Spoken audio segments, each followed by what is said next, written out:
Chris Ballard was retained as general manager for the Indianapolis Colts, and he talked for about 45 minutes on Thursday talking about the future of the organization. And one of the biggest things I got from it is that he is backing Daniel Jones as the Colts' future, and I don't think he has another choice. I think he has to do that. He has to bring back Daniel Jones. He has to lean heavily on that quarterback because look at his resume post Andrew Luck of quarterbacks, right? The Anthony Richardson experiment did not work out. Bringing Phillip Rivers was his best choice to make it back to the playoffs this past year. We'll see if Riley Leonard can turn out to be a solid backup. I don't know if that's the right case, but overall, bringing Daniel Jones is the answer. For the first half of the 2025 season, he was in the MVP race for a reason. You don't have a first-round pick this year. You traded it for Sauce Gardner. The best choice for Chris Ballard, for Shane Steichen, for all those people to get the Colts back to the playoffs in a tough AFC South where you have the Houston Texans, where you have the Jacksonville Jaguars, and you have potentially a Tennessee Titans team that's going to figure it out eventually because their young core looks at least decent. You gotta have a surefire thing at quarterback. And it's wild to say after seeing him in his Giant years that Daniel Jones is a surefire win for the Indianapolis Colts. Yeah, the Andrew Luck situation for Ballard is just really unfortunate. I don't think anybody's holding that against Ballard, but you're exactly right. It's everything. People are definitely holding it against him. I'm going to push back, holding it against him. Really? Oh, for Luck sure. Retiring out of nowhere. I think so. Yeah, I think you have. I don't think it's right, but I think it's definitely pushing it against him. I think more recency bias. It's Anthony Richardson, but I think they definitely are.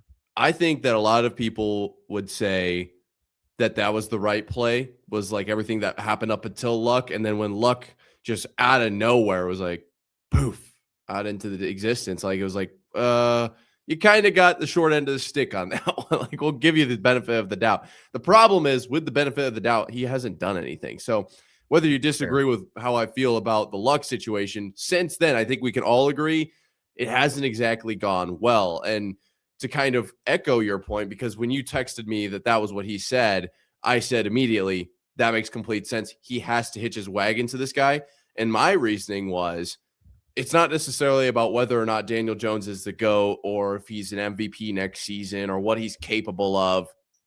This buys Ballard time. If Ballard is to move on from Jones and bring in a new guy, if it doesn't work out, that's it. You're done. But if he says, you know what, I think Jones is the guy. I think we might have to take a year or two to develop him and let him into the system and, maybe build the team around him. He's buying himself years and he can develop that. And if he's wrong, at the very least, he's got an extra 2 years out of the experiment. If they decide to go with, Riley Leonard, I almost said Lincoln Riley again. That's some Marvin Rao lore for you there. But if they decide to bring in like a rookie quarterback or whatever, and it doesn't work out, I don't think that the timeline of I don't think you get as long with a young quarterback. And generally it's the opposite. They're like, okay, you got to wait for him to develop. I think if you're the Colts here, if you're Chris Ballard, you understand if you bring in a young guy, your clock is ticking immediately. He needs to make an impact now. After Daniel Jones and what he did last season, there was a glimmer. And I think Chris Ballard identified that and realized, if I can hang on to this, I'm going to get a little bit of extra time to build this team around him. And maybe he doesn't need to be this great quarterback. He can be a check down merchant, a game manager, as long as we get some talent at the wide receiver position and have a solid defense and a running back. Like, obviously they have Jonathan Taylor, build up the offensive line. Like, we don't need a superstar quarterback. I need time. I think that's how I viewed this as far as what Chris Ballard did. You have Jonathan Taylor at running back. Great. DJ Giddens is a fantastic backup as well. You have a great running game. Your wide receiver core, could it be better? Sure, especially if you don't sign Alec Pierce this offseason. You're going to have to do some spending there as well. Your offensive line is incredible. Even though Daniel Jones only played 13 games this past season, now he hasn't always had the most healthy seasons as well. He's only played one 16-game season. That was in 2022 for the Giants. The rest of the way, he's had some injury-riddled seasons, or he's been benched when it comes to the games he's played. He played 13 games for the Colts this past season, only sacked 22 times. That is the least amount of times he's ever been sacked. And if you want to go by average of sacks per game played, it's the lowest in his entire career. He did that in year one in Indianapolis. When I'm talking about Shane Ballard, when I'm talking about just guys past the retirement of Andrew Luck in 2019, all these names, think about them. 2019, Jacoby Brissett and Brian Hoyer. 2020, you had Phillip Rivers with that wild card run. 2021, you had Carson Wentz. In 2022, you continue to go back to the old man well with Matt Ryan. Then you had Nick Foles in the mix, and you had Sam Ehlinger. 2023, you brought in Gardner Minshew, and then the Anthony Richardson experiment at the end of 23 and then 24. And then you continue to go with the old man approach and brought in Joe Flacco for a little bit last year. And then last year in 2025, you finally had at least a little bit of some longevity until the injury in Daniel Jones. The last 5-6 years post Andrew Luck has shown you one thing.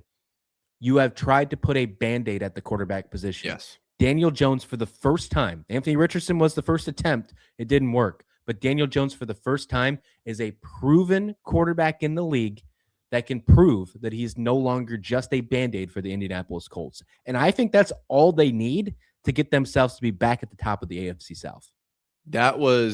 I had forgotten how bad it is. Thank you for going back through that because, yeah, you forget about guys like Matt Ryan or Carson Wentz, the double ankle sprain legend. I mean, I actually completely forgot about a lot of those guys, and it is a lot worse than I think a lot of people remember because it has been such a revolving door. Maybe Colts fans will tell me I'm wrong on that, but boy, it's exactly what he has to do. He has to hitch his wagon to somebody. It can't just be a new name every single year. Clearly that hasn't worked.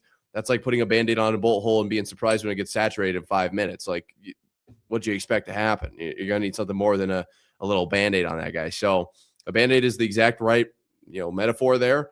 And I think at this point he's calling for EMS. He's saying, you know what, we need to commit to actually doing something. If it doesn't work out, if we don't make it to the hospital, at least we died trying. And I guess I'm just curious what Colts fans think of this because, I actually do think Daniel Jones has a legitimate chance to be at the very least a guy who won't lose you games. Some of those names just either weren't capable, they were too old, or like guys even like Anthony Richardson, or I would argue Carson Wentz is in the conversation of like just too much risk. Like you're just going to throw games away with those guys. Carson Wentz is too dedicated to making plays and it ends up sometimes going the other direction. So I think this, as much as it's a move that makes entirely 100% sense from a career perspective for Ballard, I think this is also the right play for the Colts. I think you can't move on, start to get some stability at the quarterback position. And I think he has the talent to really take this team to at least an AFC South title.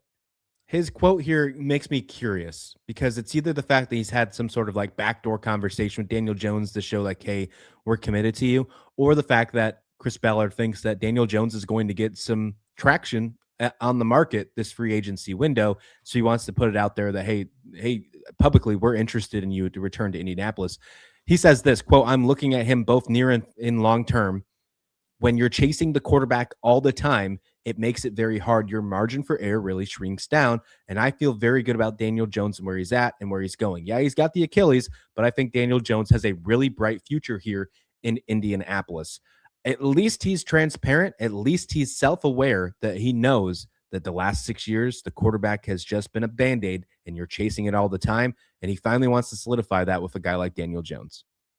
I mean, I like it. I do. I mean, we're very interested to see what happens to the Colts next season. I think this is make or break time. And when the 11th hour tolls, like for me at 11:59, I got to get that paper done. I have never typed faster in my life. If I go take a typing test right now, be like 50, 60 words per minute, whatever. When that essay is due in 10 minutes, I am typing 150 words per minute, my friend. So I'm excited to see the Colts step up to the plate, and they might have a phenomenal year next year. Who knows?